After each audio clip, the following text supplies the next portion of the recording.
ሰላም ጤና ይስጥልን። ሚኪ ነኝ ከሚኪታቡር ኢንፎ። ይህንን ቻናል ሰብስክራይብ በማድረግ ወቅታዊና አጫጭር መረጃ ያገኙ እያልኩኝ ወደ ዕለቱ መረጃዎች ይሸጋግራለሁ። በሚንጃር ሸንኮራ የቤተ ክርስቲያን ግንባታ መሸጋገሪያ ተደርምሶ ቢያንስ የ36 ሰዎች ሕይወት አለፈ። በአማራ ክልል ሰሜን ሸዋ ሚንጃር ሸንኮራ ወረዳ አረርቲ ማርያም ቤተ ክርስቲያን ለግንባታ የተረበረበ እንጨት ተደርምሶ ቢያንስ 36 ሰዎች ሕይወታቸው አለፈ። የማርያምን ዓመታዊ በዓል ለማክበር በስፍራው የተገኘው ምዕመን እየተሰራ ያለውን ቤተ ክርስቲያን እየጎበኘ ባለበት ሰዓት የተረበረበው እንጨት በመደርመሱ በሰው ላይ የሞትና የአካል ጉዳት ደርሷል። አደጋው የደረሰው መስከረም 21 2018 ዓ.ም ማለዳ ከጠዋቱ 1:45 ላይ እንደሆነ ነው። በአደጋው 36 ሰዎች እስካሁን ድረስ ሕይወታቸው ማለፉ ሲረጋገጥ ከ200 በላይ ሰዎች ደግሞ ጉዳት እንደደረሰባቸው የወረዳው ፖሊስ ጽሕፈት ቤት ኃላፊ ኢንስፔክተር አህመድ ገበየሁ ለሚዲያ ተናግረዋል። የፎቁ መረማመጃ 14 ዓመት የቆየ ነው። ሰዎች በጉብኝት ላይ ሳሉ ከአቅሙ በላይ ስለተጫነው ተሰብሮ አደጋው ደርሰዋል በማለት አደጋው እንዴት እንደተከሰተ አስረድተዋል። በመደርመስ አደጋው የደረሰው ምዕመናን በወረዳው እየተሰራ ያለው ቤተ ክርስቲያን ግንባታ በመጎብኘት ላይ በነበሩበት ወቅት ነው የሚሉት የአካባቢ ኃላፊዎች ተጎጂዎች በአካባቢው ወደሚገኙ የተለያዩ የሕክምና ተቋማት መወሰዳቸውን ገልጸዋል። የወረዳው ፖሊስ ጽሕፈት ቤት ኃላፊ ኢንስፔክተር አህመድ ገበየሁ ለሚዲያ እንደተናገሩት እስካሁን መሞታቸው የተረጋገጠው 30 ሰዎች ቢሆንም ቁጥሩ ከዚህም ከፍ ሊል ይችላል። የአረርቲ ከተማ ሰላምና ጸጥታ መምሪያ ኃላፊ አቶ አጥናፉ አባተ ረፋድ ላይ ለብሔራዊ ቴሌቪዥን ጣቢያ በሰጡት ማብራሪያ ከርብራቡ ስር ያሉት ዜጎች እንደሚገኙና እነርሱን የማውጣት ስራ እየተሰራ እንደሆነ ተናግረዋል። የወረዳው ፖሊስ ጽሕፈት ቤት ኃላፊ ኢንስፔክተር አህመድ ገበየሁ ከሰዓት በኋላ ለሚዲያ እንደገለጹት ከሰዓታት በኋላ ሰዎቹን ከርብራቡ ስር ለማውጣት ተችሏል። ቢያንስ ለ3 ሰዓት ያህል ሰዎቹን የማውጣት ስራ ሰርተናል። መከላከያም ሳይቀር በመረባረብ ሰዎቹን በሙሉ አውጥተናል ብለዋል። የቀን ሰራተኞች፣ መምህራንና መነኩሴዎች ከሞቱት ምዕመናን መካከል እንደሚገኙበት አክለዋል።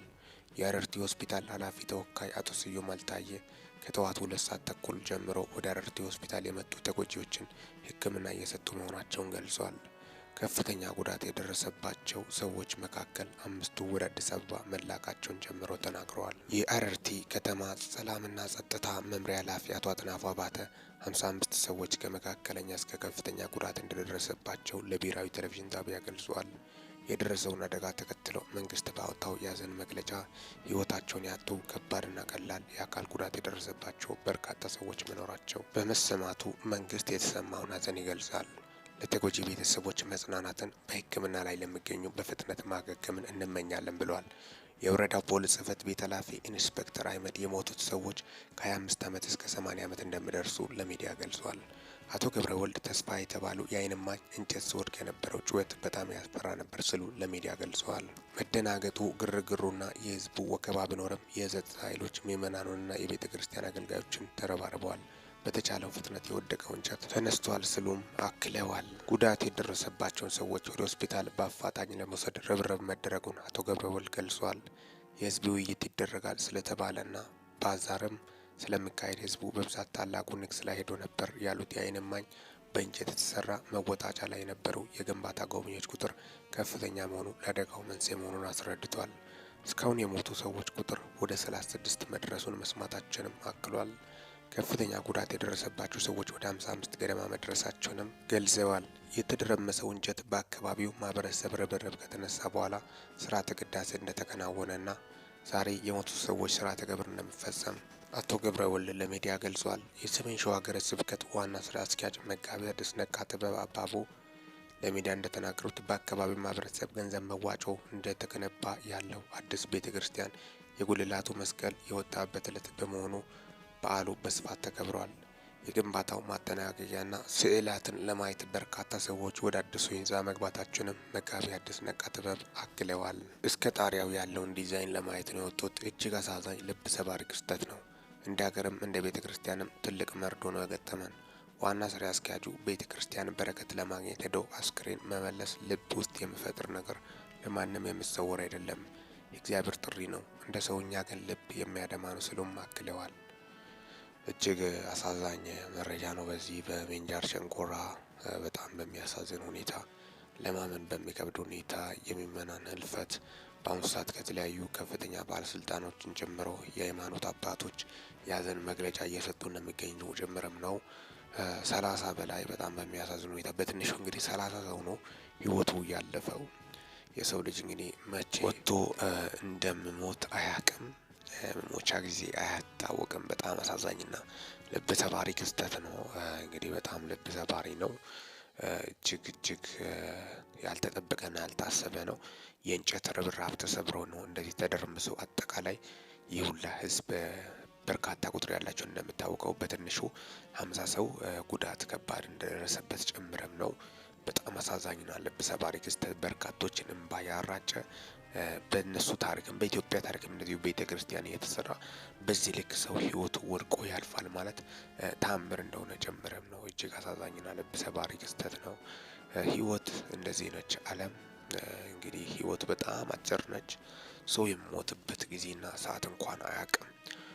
በጣም በርካቶችን የሚያሳዝንበት ክስተትም ሰው እንደወጣ መቅረት በጣም ከባድና ልብ ሰባሪ ክስተት ነው። ለጨምርም በአሁኑ ሰዓት ቤተሰቦቻቸው ምናልባት በዚህ ከሞቱት ሰዎች መካከል እንግዲህ በትንሹ ከ25 እድሜ የሚጀምር ስለሆነ የቤተሰብ አስተዳዳሪ ነው። በዚህ ውስጥ የሚገኙት እስከ ከፍተኛ እድሜ ስለሆነ በጣም አሳዛኝ። በተለይ ልጆቻቸው አባቶቻቸውን ገና ለገና ይመጣል ወይም እናት ሴትም ልትኖር ትችላለች። በዚሁ ላይ እንግዲህ በደንብ በሰፊው ባይገለጽም እጅግ አሳዛኝ ነው። ብቻ የምወዳቸው ቤተሰቦቻቸውን የምጠባበቁበት ሰዓት ላይ በዚህ ደረጃ ሰው ህይወቱ አልፏል ሲባል እጅግ አሳዛኝና ልብ የሚሰብር ክስተት ነው። በአሁኑ ሰዓት ምንጃር ዛሬ እንግዲህ ቀብር ስነ ስርዓታቸው እንደምትፈጸም ጭምርም ነው። ብዙዎች ሀዘን ላይ ናቸው። አወዳደቃቸው በጣም ከባድ ነበረ። ጩኸታቸው በጣም ልብ ይሰብራል በማለትም ነው፣ ይሰቀጥጣል በማለትም የፈሩትም አሉ። አጫጫቸው በጣም ከባድ ነበረ። የመጨረሻ የሞት ጩኸት ነው። በጣም ከባድና አስደንጋጭ እንደነበረ ጭምርም አብዛኞቹ ወደ አሁኑ ነው ህይወታቸው እዛው ያለፈው።